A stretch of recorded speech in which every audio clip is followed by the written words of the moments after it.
just kind of preparations and everything? We're still working on us. There's some a little mixture of, because of the way the roster's working out, we're still competing against one another, but at the same time we're taking up some time to work on San Francisco. Where are you guys, Robert, in terms of cuts? You made them already? Will guys be able to? We've made some. There's still some things that need to get done, though. How many guys will you have at practice today?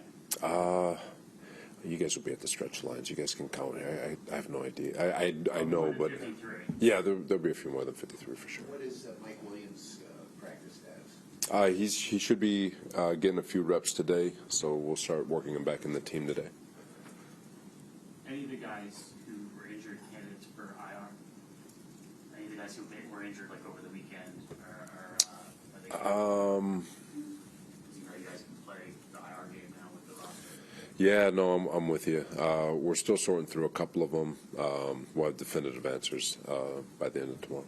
Do you know something on Jordan Travis? Is he just going to be shifted to stay on that injury list? Yeah. He's his rehab's going to be a little longer than we anticipated, obviously, but he's in a great place.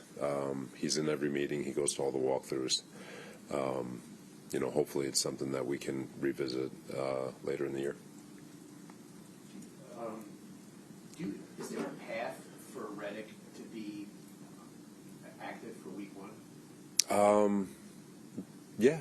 Depending on, I'm assuming he's in phenomenal shape.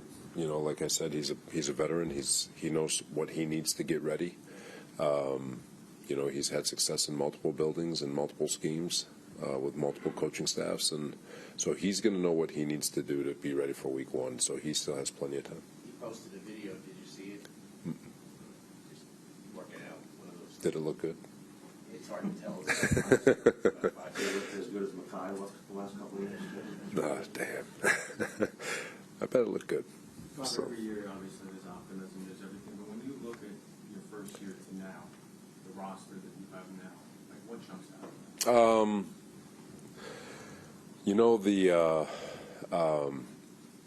Obviously it's a really cool group of guys. The locker room is in really good. There's a lot of belief in one another. I've made the comments before. The group actually likes hanging out with one another.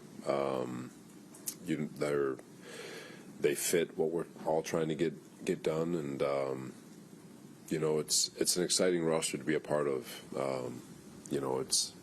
I feel like we're talented all the way across the board. We just got to piece it together and go win some football games. Similar kind of spin off Al's question with your offensive line, which obviously was all over the yard last year. What are the things that jump out, and how much more comfortable do you feel this year with this group?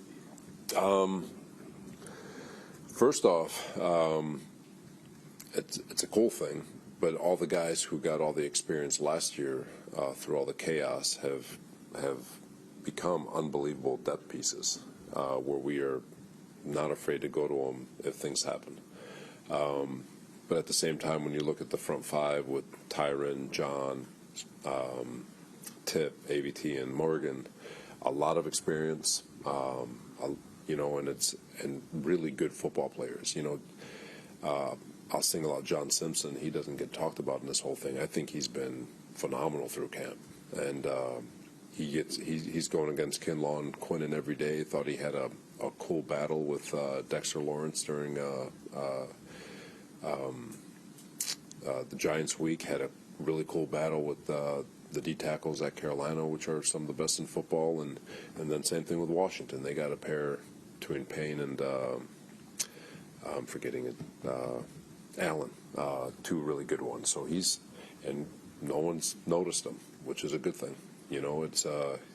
He's been super impressive, but it's a good group, man. I'm excited to see him get to work. Along the big picture lines, this being year 4 for you, how do you, in what ways most significantly do you think you've evolved as a head coach?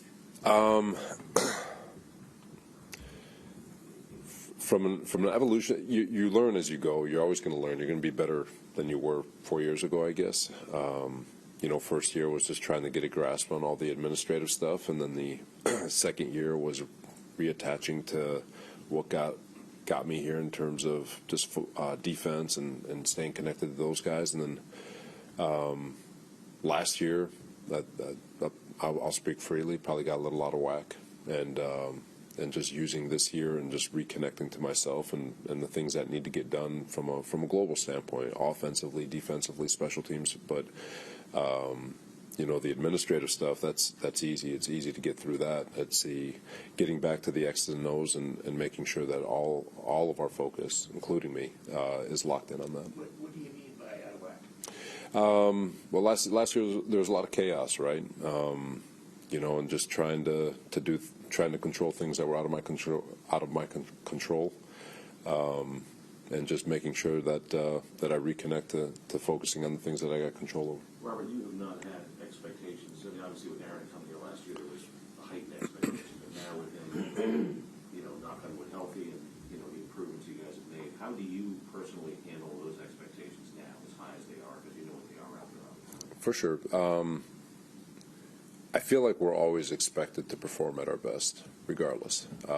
You're always expected to win from an external standpoint, regardless of the perception of whatever roster you have. It doesn't matter.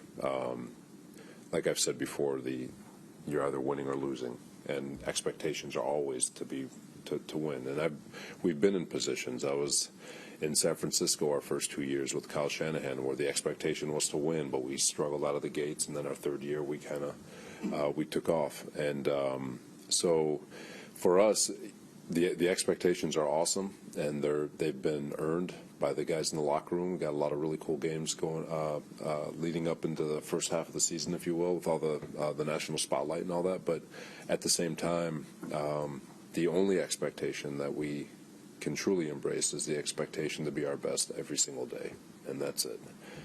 Stay focused in the moment, be where your feet are, and from there everything will take care of itself. Not that you want chaos, but do you think you and your group are better equipped this year if you dealt with that type of it was crazy adversity? Yeah. Anytime you go through an uncomfortable, to grow in. To grow in the world, to grow as an individual, you got to live in uncomfortable environments, and I would say that last year was probably one of the more uncomfortable environments that you could possibly create for an organization, and because of it, I think our players, our coaches, everybody in this building are better for it, and because of it, I think the team is better for it and better equipped. As coaches, I think we learned a lot from last year in terms of with regards to adjustments and the things that we need to do to make sure that we can, I've said it before, be not fully injury-proof, but a little injury-proof where we can adjust and move things on the fly a little bit better. But, yeah, we're definitely all better for what happened last year. What gives you the confidence that if things hit the fan once again, that you'll be able to navigate it? We put a lot into this off season, studying the things that we did a year ago, and so yeah, we have a ton of confidence that if the bad stuff hits the fan, that we'll be able to adjust and bob and weave and make sure that we always put our players in position to be successful, which has been the main focus of this entire off season.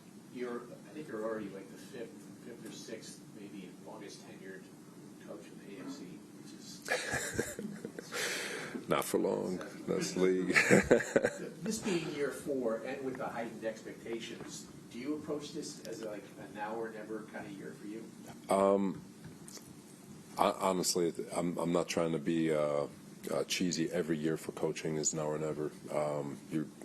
With the way the league is, especially over the last 10, 15 years, you're hanging by a thread no matter what year you've been hired. It could be year 1, year 10, year 20. You're always hanging by a thread, and all it takes is one bad year, and you're showing the door. So I don't look at it that way. It's just the way you get so used to being in an environment where expectations are what they are.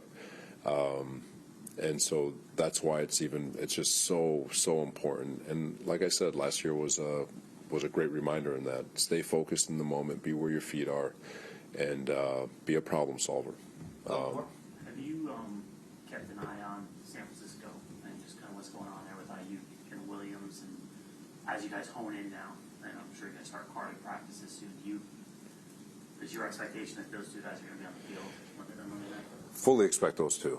Fully expect Trent Williams to walk on the field and still be his all-pro self with a newly minted contract, I'm sure. But and Ayuk, I'm sure he'll be there.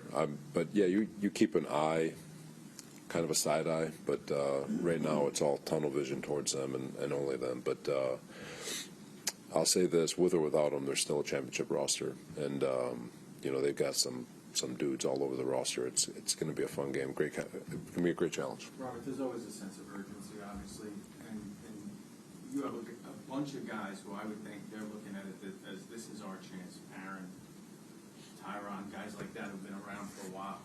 What's that like, having a group like that they might see the window is right now? One, I think it's awesome, but two, it's the same thing.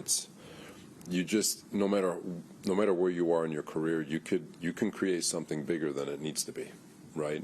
And I think every year is an opportunity to have the stars align and to make a run and all that good stuff. But if you feel like this is your last opportunity and you play like it's your last opportunity, sometimes you can throw yourself out of whack. So my message to all those guys is that it's not your last opportunity, but it's also a great opportunity to, again, just stay where you are, do what you've done your entire career. They're all there, and they've all been all pro for a reason. And it's because of their process and the way they approach day in and day out, regardless of expectation. And if they stay in that mindset, they'll be fine. Last one. Will you or have you made an attempt to reach out to Reddick just in an attempt to resolve this situation before the season starts? No, I've just been focusing on the guys that have been here.